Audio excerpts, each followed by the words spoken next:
बड़ी खबर लखनऊ से आ रही, जहां पर राज्यपाल आनंदीबेन पटेल ने एक बैठक बुलाई है कोरोना को लेकर राजभवन में। ये सर्वदलीय बैठक है। बैठक में मुख्यमंत्री योगी और दोनों डिप्टी सीएम भी शामिल हुए। कांग्रेस, समाजवादी पार्टी, बीएसपी के नेताओं को भी इस बैठक में बुलाया गया। उत्तर प्रदेश में बढ़ते कोरोना के मामलों को लेकर सरकार बहुत चिंतित दिखाई दे रही है और लगातार बैठकों का दौर भी चल रहा है उत्तर प्रदेश में। और इसी में यूपी के राज्यपाल आनंदीबेन पटेल ने लखनऊ के राजभवन में एक सर्वदलीय बैठक बुलाई। राज्यपाल ने इस बैठक में सभी दलों को आमंत्रित किया है। बैठक में मुख्यमंत्री योगी, यूपी के दोनों डिप्टी सीएम भी शामिल रहे और इस मौके पर कांग्रेस, समाजवादी पार्टी, बीएसपी के नेताओं को भी इस बैठक में बुलाया गया। बीएसपी के लालजी वर्मा मीटिंग में शामिल हुए। वहीं चिकित्सा शिक्षा मंत्री सुरेश खन्ना सहित वरिष्ठ अधिकारी बैठक में मौजूद थे। तो उत्तर प्रदेश में बढ़ते कोरोना केस को लेकर ये सर्वदलीय बैठक राज्यपाल की तरफ से बुलाई गई थी, जिसमें उत्तर प्रदेश के मुख्यमंत्री, दोनों डिप्टी सीएम और इसके अलावा समाजवादी पार्टी, बीएसपी सभी को बुलाया गया था। किस तरह से मिलकर कोरोना महामारी से लड़ना है और क्या इंतजाम होने चाहिए थे और क्या सुझाव लिए जाएंगे, ये भी तमाम जो चर्चा है इस सर्वदलीय बैठक में ही की गई। इसीलिए सभी दलों के प्रतिनिधियों को उत्तर प्रदेश में इस बैठक में शामिल किया गया था। ये बैठक की भी तस्वीरें हैं, जब आप देख रहे होंगे। डिप्टी सीएम केशव प्रसाद मौर्य, मुख्यमंत्री योगी आदित्यनाथ, राज्यपाल आनंदीबेन पटेल। ओम पांडे हमारे संवाददाता इस खबर पर ऑनलाइन पर जुड़े हैं ज्यादा जानकारी के लिए। ओम पांडे, उत्तर प्रदेश में जिस तरह से कोरोना का कहर बढ़ता जा रहा है, सरकार चिंतित है, समय समय पर कदम तो उठा ही रही है, लेकिन इसके बावजूद भी जिस तरह से केसों का बढ़ना लगातार जारी है, उसने चिंता बढ़ा दी है। ये सर्वदलीय बैठक बुलाई गई थी राज्यपाल की तरफ से। कौन कौन से दल इसमें शामिल थे और क्या इसमें चर्चा हुई? आपको बता दूं, उत्तर प्रदेश में जिस तरह से लगातार कोविड से जो हालात हैं वो लगातार हाथ से निकलते जा रहे हैं, इसी संदर्भ में राजभवन में आनंदीबेन पटेल, राज्यपाल आनंदीबेन पटेल ने सर्वदलीय एक बैठक बुलाई थी, जिसमें से आपको बता दें गांधी परिसर स्थित राजभवन में ये बैठक शुरू हुई है। लगभग 5 बजे बैठक बुलाई गई थी, जो बैठक अभी चल रही है। और सबसे महत्वपूर्ण बात यह है कि जिसमें उत्तर प्रदेश के मुख्यमंत्री Yogi Adityanath, deputy CM Keshav Prasad Maurya, deputy CM Dinesh Sharma, चिकित्सा शिक्षा मंत्री सुरेश खन्ना सहित उत्तर प्रदेश के ACS home Awanish Awasthi, CS Rajendra Tiwari, ACS सूचना नवनीत सहगल। ओम पांडे, आपको रोक रहे हैं 1 मिनट के लिए। उत्तर प्रदेश चूंकि आबादी के हिसाब से देश का सबसे बड़ा प्रदेश है, इसलिए हमारी अपनी उस भूमिका को हम पूरी जवाबदेही और जिम्मेदारी के साथ निर्वहन कर सकें, इस उद्देश्य से जो कार्य योजना अब तक तय हुई थी और अब तक के जो परिणाम रहे हैं, ये आप सबके सामने हैं।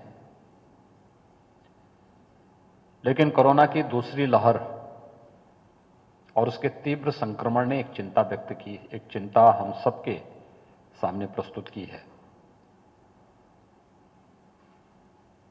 स्वाभाविक रूप से इस लड़ाई को लड़ने के लिए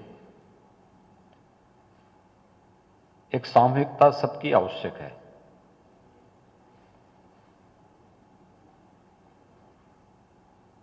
कहीं ना कहीं संक्रमण कम होने के बाद पिछले 3 महीनों के दौरान दिसंबर, जनवरी, फरवरी 3 महीने ऐसे थे जहां पर संक्रमण न्यूनतम स्तर पर आ गया था और फरवरी के अंत में तो यह भी स्थिति आई थी कि हम दहाई में आ गए थे। कोरोना के जो केसेस थे वह दहाई में आ गए थे और यह संभावना व्यक्त की जा रही थी कि यही ट्रेंड रहेगा तो हम लोग 15 मार्च के आसपास हम लोग ये मानते थे कि इसको हम इकाई में लाने में सफल होंगे। अधिकतर जनपद ऐसे थे जहां 000 मामले आ रहे थे,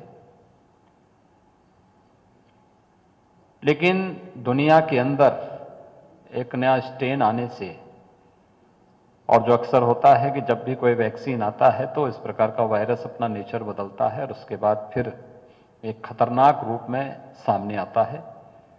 ये तीव्र संक्रमण उसी रूप में हम सबके सामने देखने को मिल रहा है। जो लापरवाही उस दौरान हर स्तर पर होने लग गई थी। सबने मान लिया कि अब तो कोरोना समाप्त, और वैक्सीन आने के बाद लोग और भी निश्चिंत हो गए। वह अब हम सबके सामने देखने को मिल रहा है। आज आप देख सकते हैं कि 15,000 पॉजिटिव केस उत्तर प्रदेश में एक दिन में आए हैं। महाराष्ट्र में यही संख्या 60,000 है। अन्य राज्यों में भी स्थिति इसी प्रकार से है। कहीं ना कहीं बीमारी के उपचार से महत्वपूर्ण बचाव और सावधानी है। और मैं धन्यवाद ज्ञापित करूंगा इस सर्वदलीय बैठक में दलीय नेताओं का, जिन्होंने प्रभावी कदम उठाने में हर प्रकार का सहयोग का आश्वासन दिया है। एक सकारात्मक पहल को आगे बढ़ाने में अपना योगदान देने के लिए पूरी तरह आश्वस्त किया है। खासतौर पर सरकार ने कॉन्टैक्ट ट्रेसिंग को, 100% टेस्टिंग को आगे बढ़ाने की कार्रवाई को आगे बढ़ाई। अन्य राज्यों से आने वाले जितने भी हमारे नागरिक हैं, railway station, airport, bus station पर एंटीजन टेस्ट की जांच प्रभावी ढंग से आगे बढ़ाने, फोकस टेस्टिंग को आगे बढ़ाने की कार्रवाई, आरटीपीसीआर की टेस्टिंग को 60 से 70% तक बढ़ाने और शेष एंटीजन टेस्ट को तेजी के साथ आगे बढ़ाने की कार्रवाई युद्ध स्तर पर कर रहे हैं। हम 0 से 2 लाख से ऊपर टेस्ट प्रतिदिन करने की क्षमता अर्जित कर चुके हैं। आज के दिन पे कमी किसी चीज की नहीं, केवल आम जनमानस का सहयोग इन सभी कार्यक्रमों के साथ। एक खासतौर पर कि जो भी पब्लिक प्लेसेस हैं, भीड़ भाड़ वाले स्थानों पर पब्लिक एड्रेस सिस्टम लगा करके लगातार इसके बारे में जागरूकता के कार्यक्रम प्रारंभ किए जा रहे हैं। लोगों को इसके बारे में जागरूक करने का प्रयास हो रहा है। मास्क पहनने और घर के बाहर निकलने के लिए मास्क की अनिवार्यता के बारे में सबसे आग्रह किया जा रहा है। हाई रिस्क कैटेगरी, जिसमें 10 वर्ष से कम के बच्चे, 60 साल से ऊपर की उम्र के नागरिक और किसी बीमारी से ग्रसित कोई भी नागरिक हो या गर्भवती महिलाएं हैं, इन सभी को हाई रिस्क कैटेगरी में रखा गया कि घर के बाहर सार्वजनिक स्थानों पर वे लोग न निकलें, क्योंकि कुछ हद तक देखा जा रहा है कि जो संक्रमण है यह एयरबॉर्न हो चुका है, यानी हवा में भी इसके लक्षण देखने को मिल रहे हैं कुछ हद तक। इसलिए सतर्कता और भी आवश्यक है और उन लोगों के लिए जो हाई रिस्क कैटेगरी है उसमें उन लोगों को विशेष सतर्कता सावधानी बरतने की आवश्यकता है। एक तो इसके बारे में अगर अपील हर एक स्तर पर होती है, सर्वदलीय बैठक की अपील तो जाएगी जो आदरणीय राज्यपाल महोदय की अध्यक्षता में यहां पे आयोजित हो रही है, लेकिन हम अपने दैनिक कार्यक्रम में भी संवाद बनाते हैं, टेलीफोन से बातचीत करते हैं, अपील जारी करते हैं, उसमें भी अगर इस प्रकार की चीजें जाएं कि हाई रिस्क कैटेगरी के लोग बाहर ना निकलें और बाहर अगर किसी को आवश्यक कार्य निकलना ही है तो वह आवश्यक है कि मास्क अनिवार्य रूप से वह धारण करें। किसी वस्तु को बाहर छूना है तो या तो ग्लव्स पहन करके जाएं और नहीं तो जाते हैं तो उसको फिर किसी चीज को छूने के बाद सैनिटाइजर से अपने हाथ को साफ कर लें या पानी से, साबुन से अपने हाथ को धो दें। ये कुछ सावधानी अगर हम लोग बरत लेते हैं तो प्रत्येक नागरिक अगर इसको लागू करता है तो उसमें काफी बड़ी मात्रा में हम लोग संक्रमण की चेन को रोकने में सफल हो सकते हैं। भीड़ भाड़ वाले स्थानों पर भी आज ही हम लोगों ने इसके बारे में कहा है कि कोई भी मार्केट है, भीड़ भाड़ वाला स्थान है, तो भीड़ तब होती है जब सामान्य मार्केट में स्ट्रीट वेंडर भी होते हैं, सब्जी विक्रेता भी एक साथ सब आ जाते हैं। तो हमने कहा इन्हें खुले हुए स्थान पर इन लोगों को दुकान लगाने के लिए आग्रह किया जाए और उनको उस प्रकार की स्पेस और सुविधा और सुरक्षा उपलब्ध कराई जाए। यह व्यवस्था भी प्रदेश के अंदर हो रही है। स्वच्छता और सैनिटाइजेशन को व्यापक पैमाने पर करने की कार्रवाई प्रारंभ हो चुकी है। जितनी फायर ब्रिगेड की गाड़ियां हैं, जितने भी चीनी मिलों के पास भी इस प्रकार की स्प्रे मशीन है, नगर निकायों के पास इन सबको व्यापक पैमाने पर सैनिटाइजेशन के साथ जोड़ने की कार्रवाई प्रारंभ हो चुकी है। सार्वजनिक कार्यक्रमों के लिए पंचायत चुनाव चल रहे हैं। सरकार ने पहले गाइडलाइन जारी की है कि प्रत्याशी जनसंपर्क में जाएंगे तो एक साथ 5 से अधिक लोग न जाएं। खुले स्थान पर सभा करनी है तो प्रयास होना चाहिए कि पहले संख्या 200 थी, आज उसको 100 पे किया गया है कि 100 से ज्यादा लोग एक जगह में एकत्र न हो। बंद कमरे में कोई बैठक है तो प्रयास होना चाहिए कि 50 से ज्यादा लोग बंद कमरे में एकत्र न हो।